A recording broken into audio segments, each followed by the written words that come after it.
Welcome back to Rad JBI. I'm JB. Today we finished up another custom JBI spec build on this 2026 Ducati Desmo450. In this video, we're going to break down what we did, why we did it, and most importantly, what this rider should expect when he gets back his new JBI spec suspension. All right, so let's begin with the forks that I have to the left of me. The Ducati comes stock with the Showa 49mm twin chamber spring fork. That fork has really good hardware in it, and the stock settings are pretty dang good. We took what's there and we just turned it up a whole new level in terms of what we did aesthetically, in terms of the coatings, and more importantly, what we did on the actual internal modifications to make this suspension go from working good to great. First, let's talk about the aesthetics that we visually can see. For the front forks, he wanted something that was very reminiscent to a previous custom build that we had done. And that was largely inspired by the Showa A-kit forks that you can also purchase for this bike. So with this fork, here's what we got. Up top, we have a genuine Kashima coated upper tube that is matched with this lower sapphire coated tube. And at the very bottom, we have the electro polished fork lugs. So this is the stock lug that has been chemically polished, and it gives it this really cool polished look, but also kind of raw look as well. I like it a lot just because it's something different, not something that you commonly see, and it gives it a nice touch. At the top of the forks, we have the Honda Works Edition 250R red caps. And most importantly, it comes with the finger clicker. So it makes these forks a lot easier to modify and adjust the clicker setting without having to utilize the tools.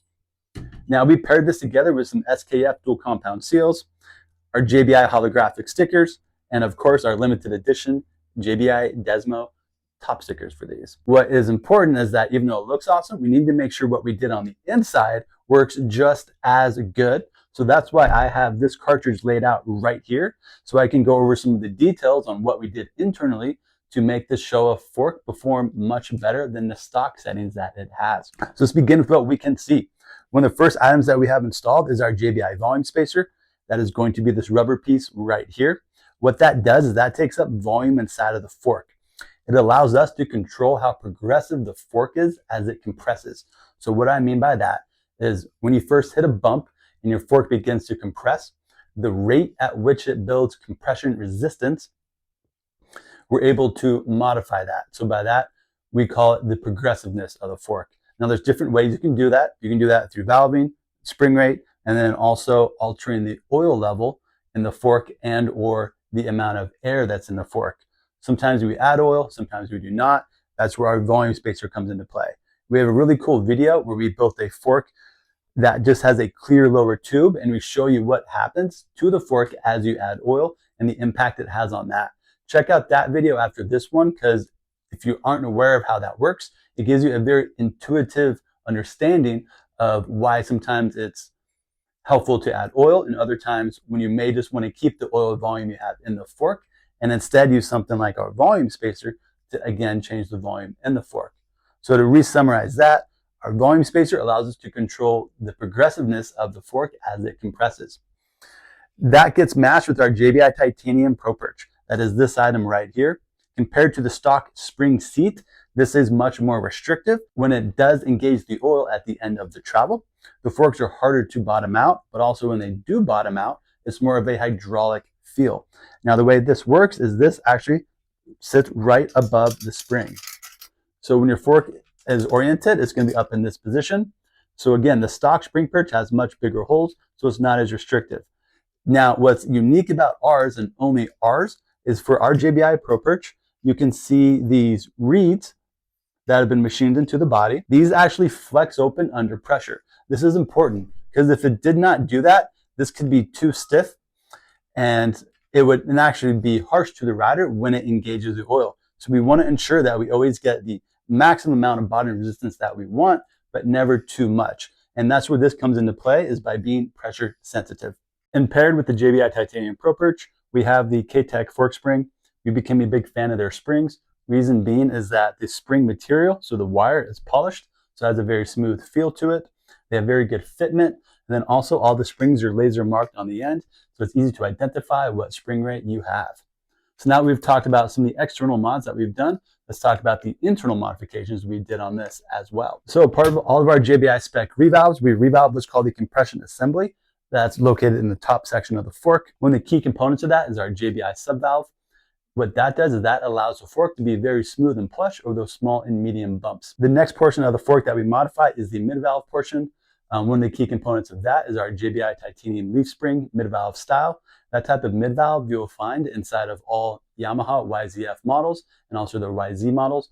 Those bikes are well known for their great stock settings and also how well those bikes respond to modifications as well. That's a similar type of fork, meaning it's a KYB twin chamber fork. Here we have a Showa twin chamber fork. So what we're doing is we're just acknowledging a component that works well in other brand of forks, and we're installing that component into a fork that does not have it. The reason we like the leaf spring style mid-valve is that it ensures the fork always has good holdup during fast and aggressive riding. One item we did here at the bottom, which is not required with our revalves, but we also updated this with our JBI Showa damper rods. The stock damper rods are gray in color, and you tend to have two issues with them. Sometimes you'll see that the stock coating begins to wear off, and that causes some sealing issues with your cartridge seal. The reason we changed out these ones is earlier when we got these forks in, we were not the first people to work on it, but what would happen is the threads at the bottom where this lock nut and the rebound bolt go together, those threads had gotten stripped out, and that did some damage to the rod. So what we want to do is ensure that we give this customer some new rods.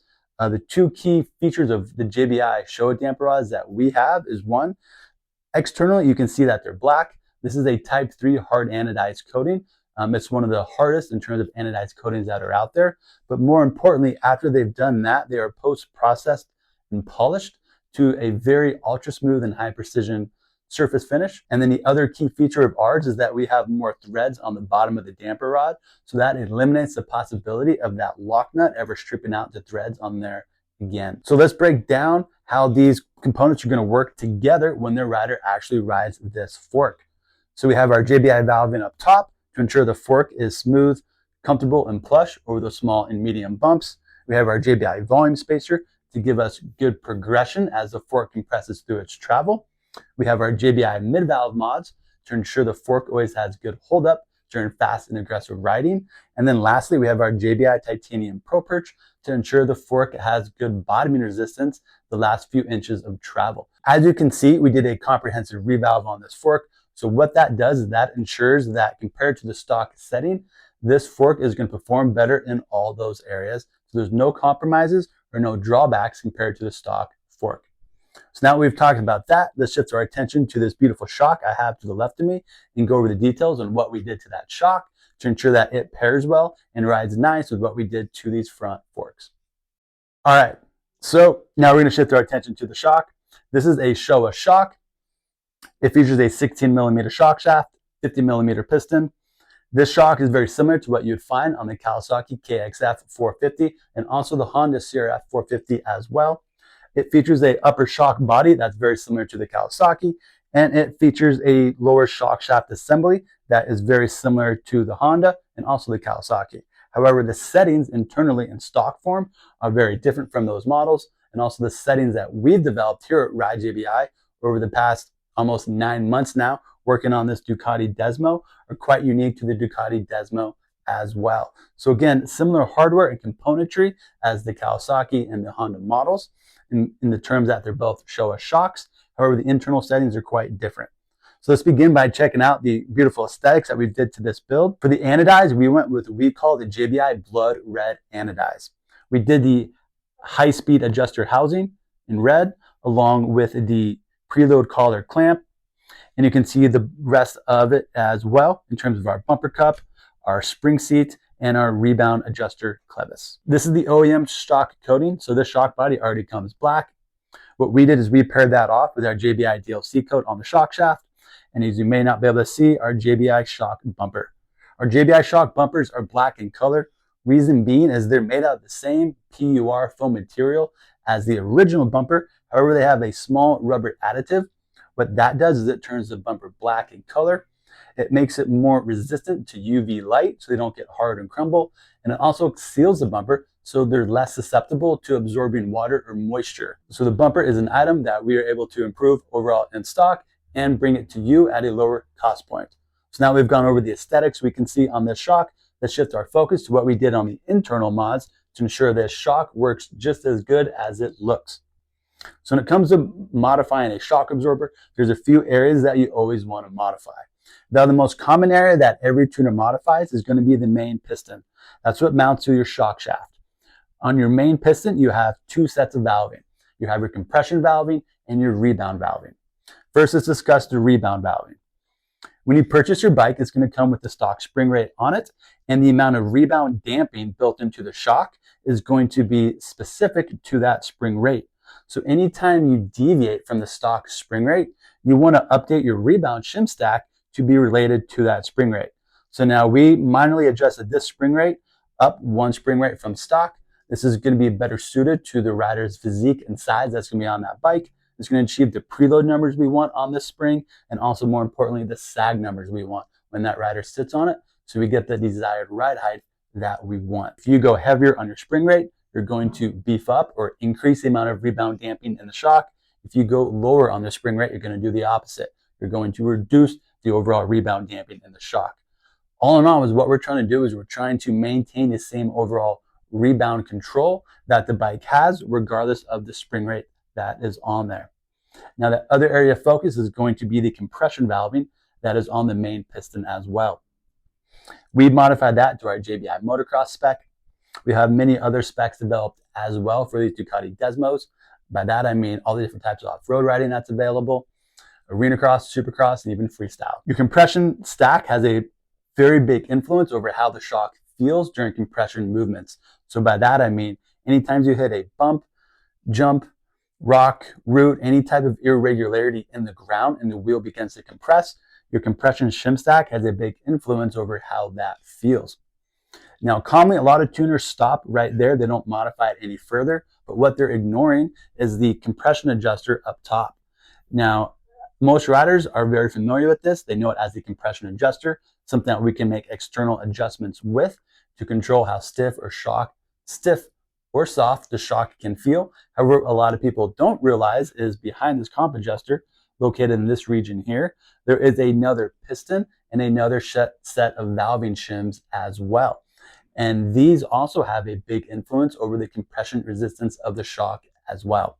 So it's very important that anytime you modify the compression shim stack on your main piston, you also do the same on your compression adjuster piston as well, because these work in harmony together. We don't want to have an imbalance between these two.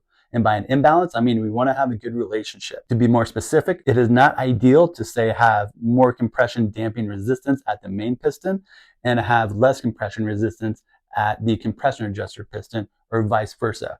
Typically, you want both of these to be making about equal amounts of compression damping, so that way you get a very smooth shock as it compresses through the travel. Anytime you have a big difference between the two, you're not going to have a very seamless feel as the shock compresses down. It might have like a step in it.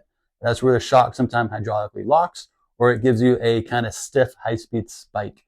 You can commonly feel this exiting corners as the shock goes over those small and medium bumps. It may not track the ground as well as you would like it, and it might be a little more chattery and kick around more than you'd like. So that's just some examples of why it's very important that when you modify a shock absorber, you want to modify both the compression valving on the main piston and also the compression valving behind the comp adjuster as well. Part of the modifications on this, when we do that, is we change out the compression adjuster piston in there. We go with our JBI titanium compression adjuster piston. The design of it is inspired to what you would find inside of a Showa A-kit shock. So again, as I talked about earlier, that's just us taking notice of other components and other brand shocks, or maybe the same brand shock, but in a higher level kit shock, and saying, hey, let's redesign that component and install it into this shock so that way we can yield the same benefits. Everything I discussed in this video regarding our JBI spec revalve and services is something that you can get for yourself. If you want to do your own suspension, or you have somebody that can do it for you, we also offer these same setups in what we call our JBI spec DIY kits, meaning do-it-yourself install. That allows you to save downtime and save money on shipping. We'll give you the same custom attention like we gave this individual here. By that, I mean talking to him, learning about his riding, learning about his preferences when it comes to his suspension feel and what he's looking out of the bike. And then I sit down and I develop that into a setting. So whether you send your suspension to us to do it, or if we build you a DIY kit, you're getting the same custom attention and time from us and custom spec that you'd hope to get. So thanks for tuning in. I'm really pumped on this second custom build we've done on these Ducati Desmos. They're definitely becoming more and more popular. We're starting to get a lot more suspension from the Ducatis. So glad to see that those bikes are selling well. We've really enjoyed testing it the past 9 months. My cameraman Anthony behind the camera right now, he personally owned one. You guys probably know that. He's had a blast riding his.